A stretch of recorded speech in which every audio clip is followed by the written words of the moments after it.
Well,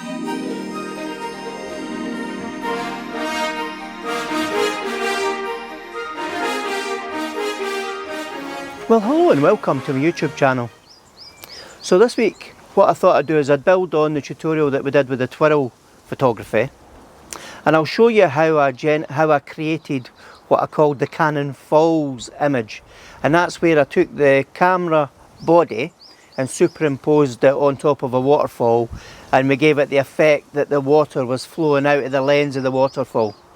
So what I'll do is I'll take the image of the falls, I'll then take the image of the camera, I'll bring them together, and let's go through the tutorial and I'll show you how to blend the two images together. Alright, so we've got our two images opened up in Photoshop. Now what we want to do is we want to take the waterfall image, and what we want to do is move that into the same layer group as the cameras.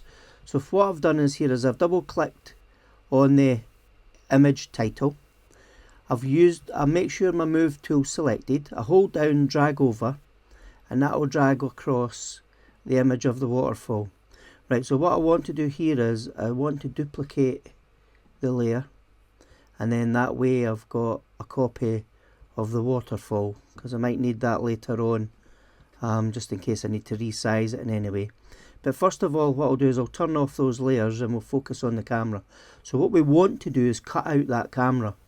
So the way to do that is to go up to select, and let's select subject. So that's done a pretty good job. We don't want the cable, but that's okay. So if we do Control C or Command C to copy, and then Control V or Command V to paste, what we've then got is a copy of what we've just of our selection. So what I'll do is I'll go to the delete icon, and then what we'll do is we'll remove all the rough edges. Now I'm doing this tutorial, this does not have to be accurate for the tutorial, but it just gives you an idea of what you can do to get this effect of what we called Canon Falls, with the Canon camera and the waterfalls coming out of the camera lens. So that's a cleanish version. You'll have more time to get your lines clearer and sharper, but for the purpose of this the tutorial, what I'll do is I'll move on.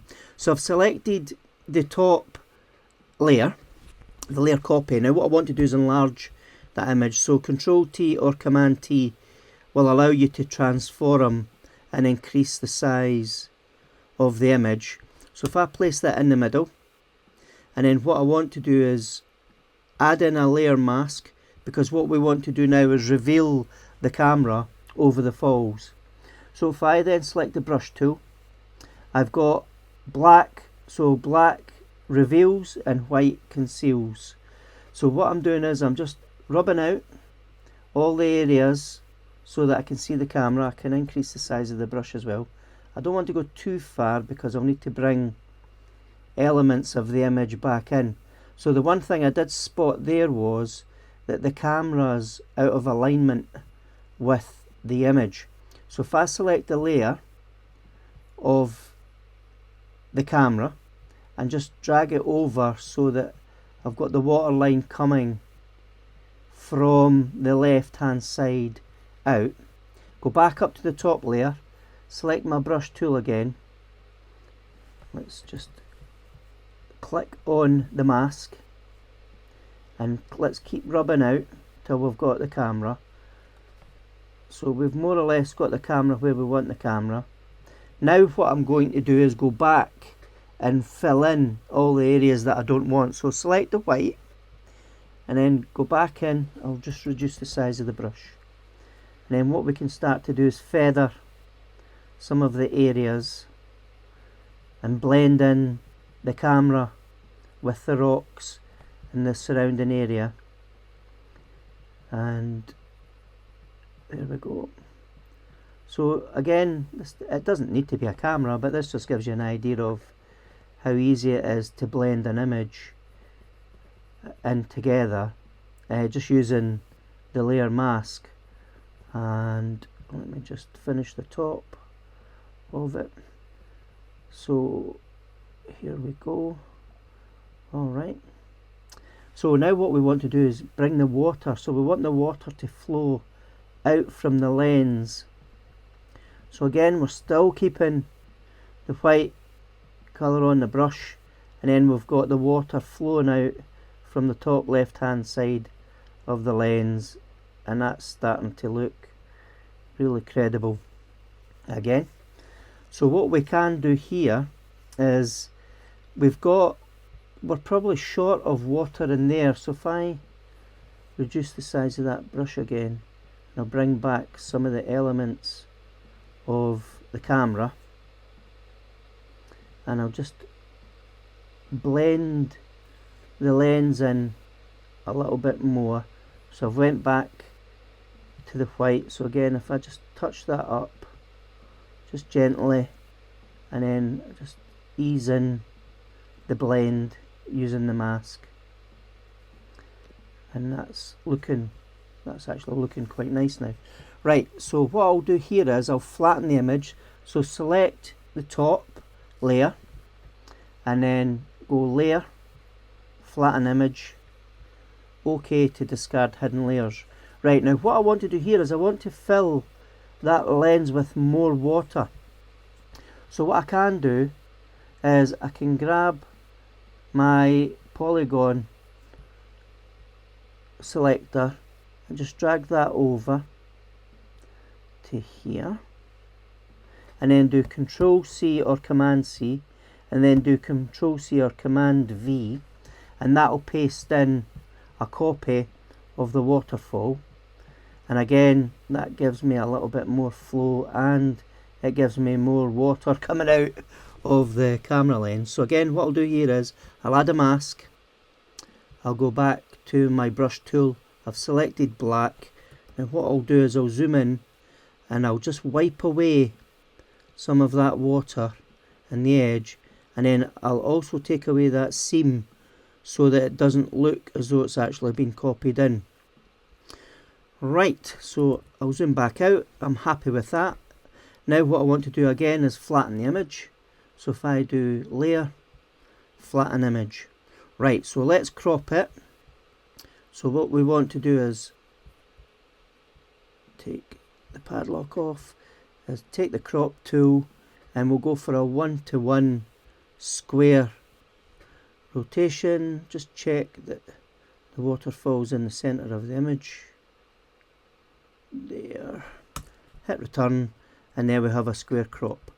Now what I'd like to do is darken and put a vignette around the edges. So a quick way to do a vignette is, rather than go into filter and camera raw, is what we can manually do it ourselves. So we can go layer, new layer, and then what we do is select the brush and then change the brush colour to black, increase the size of your brush, and then we can just draw around the edge of where we want that vignette to be. And the reason I'm using the brush is it lets me become a wee bit more accurate in where I want to select that, what we would call a vignette. Now what we want to do here is blend the black in with the image. So if I go over to my blends and I select overlay or soft light, then that gives me a darker vignette on the image. If you want to go darker, then what we can do is go layer, new layer, and then add in a second brush vignette, and it's really just the top half of the image now that I want to darken, because I want it to look really atmospheric. And then again, go back to the blend modes. I can go down to overlay and soft light, and then what I can do here is just reduce the opacity to the point where it's really dark. In fact, I'll go to overlay so it's darker, and then reduce the opacity just slightly. There's still some bushes up here that I don't really like, So what I'll do is I'll add another layer, new layer, got my brush, add in more blacks. In fact, this time I'll keep them as solid blacks because we've started to get a gradient. The other trick we can do is increase the size of the brush, and with the roundness of the blacks from the brush, that'll give us a softer edge. And again, I can either adjust the opacity in the brush here and work my way up, which actually I'll do rather than go to a blend. And then if I go up to the move, select layer, flatten image, then that gives me what I would call as a kind of final image. What you could do is you could go in, we could look at some adjustments. So maybe we want to up the saturation a bit, so we can increase the saturation. What we might want to do is layer, image, image, adjustments, and look for the shadows and the highlights. Oh, that's done it far too much, but we can bring that down. We'll just tweak that up a bit just to give it a little bit of brightness. And again, there's no end to what you want to do. If that rock's in your way, you could select the spot healing brush, increase the size of the spot healing brush, and then take away that rock. And there you've got what we would call Canon falls. So I hope that's been helpful. That shows you how to cut out an image, how to add it in to a second image, how to blend the two images together. And this is what I originally called Canon falls. Now what you can do is you can apply various filters. So if you've got Topaz or other filter software, you can apply different color schemes. You could go into adjustments, you could play about with the shadows, the S-curve, you can darken it, lighten it, and again just get to the point where you've got an image that you're happy with, and then you look at that and you go, actually, do you know, I could do with cropping that down again.